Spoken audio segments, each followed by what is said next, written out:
আসসালামু আলাইকুম সুধী দর্শক। অবশেষে সকল জল্পনা কল্পনা ধ্যান দরবার সবকিছুর উপেক্ষা করে ভারতের প্রধানমন্ত্রী নরেন্দ্র মোদী এবং বাংলাদেশের প্রধান উপদেষ্টা ডক্টর মোহাম্মদ ইউনূসের সাথে বিমস্টেক সম্মেলনের সাইডলাইনে বৈঠক সম্পন্ন হলো। এই নিয়ে গত কয়েক মাস ধরে ইন্ডিয়ার প্রধানমন্ত্রীর সাথে বাংলাদেশের প্রধান উপদেষ্টা ডক্টর মোহাম্মদ ইউনূসের বৈঠকের জন্য পররাষ্ট্র মন্ত্রণালয় থেকে যোগাযোগ করে আসছিল বাংলাদেশের গণমাধ্যম, ভারতীয় গণমাধ্যমগুলো এই বৈঠককে কেন্দ্র করে নানা ধরনেরই তথ্য উপাত্ত উপস্থাপন করছিলেন এবং গতকাল পর্যন্ত দেখা গেল যে নরেন্দ্র মোদীর টুইট বার্তাতেও দেখা গেল যে বাংলাদেশের প্রধান উপদেষ্টা ডক্টর মোহাম্মদ ইউনূসের সাথে তার কোনো বৈঠকের সময়সূচি নেই। সেই সাথে ভারতের পররাষ্ট্র মন্ত্রণালয়ের নরেন্দ্র মোদীর যে সফরের যে শিডিউল, সেখানেও বাংলাদেশের প্রধান উপদেষ্টার সাথে যে বৈঠক সেটি নেই। তবে বাংলাদেশের পররাষ্ট্র উপদেষ্টা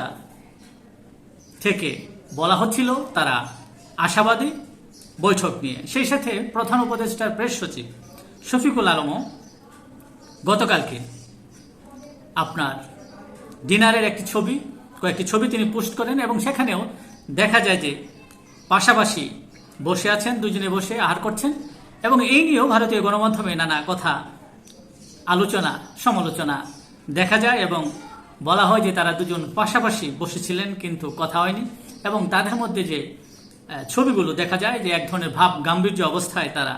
বসে আছেন, কেউ কাউকে পাত্তা দিচ্ছেন না, এরকমই একটি অবস্থা। এই সকল জল্পনা সমালোচনা আলোচনা সকল কিছুকে পেছনে ফেলে আজ সাইডলাইনে দুজনের বৈঠক হয়েছে এবং বৈঠকে যে সকল বিষয় নিয়ে আলোচনা হয়েছে তার একটি বর্ণনা প্রধান উপদেষ্টার প্রেস সচিব শফিকুল আলম তিনি দিয়েছেন যে কি কি বিষয় নিয়ে আলোচনা হয়েছে এবং সেখানে শেখ হাসিনার প্রত্যাবর্তন এবং ফেরত চাওয়া হয়েছে, রোহিঙ্গা ইস্যু সেখানে উঠেছে এবং আরও বেশ কিছু ইস্যু নিয়ে সেখানে আলোচনা হয়েছে এবং যে বিষয়গুলো নিয়ে আলোচনা হয়েছে আমরা সেটা প্রধান উপদেষ্টার প্রেস সচিবের মুখ থেকেই শুনব। কাজেই এই যে দীর্ঘ প্রতীক্ষার পর যে আলোচনা সেটা সম্পন্ন হলো এবং সকলের প্রত্যাশা যে ভারতের সাথে বাংলাদেশের যে অবস্থা চলছে সেখানে